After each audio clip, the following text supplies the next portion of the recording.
Hi, I'm Eric Wiesner. I'm with Exotic Automation and Supply, and this is our certified hose assembly cell.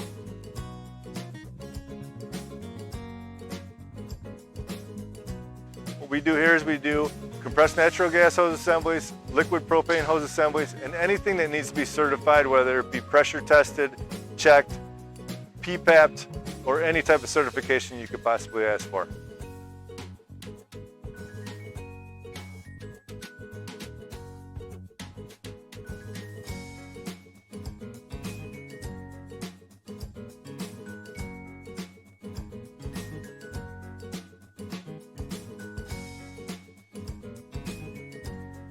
You will see high pressure 5,000 PSI hose assemblies along with some low pressure 350 PSI hoses as well.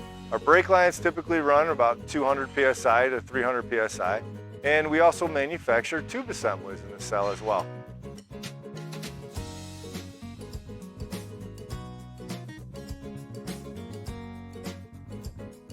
We generally manufacture 500 to 1,000 hose assemblies out of this cell on any given day.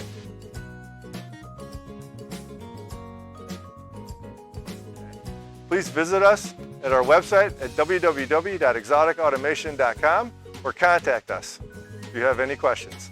Thank you for watching.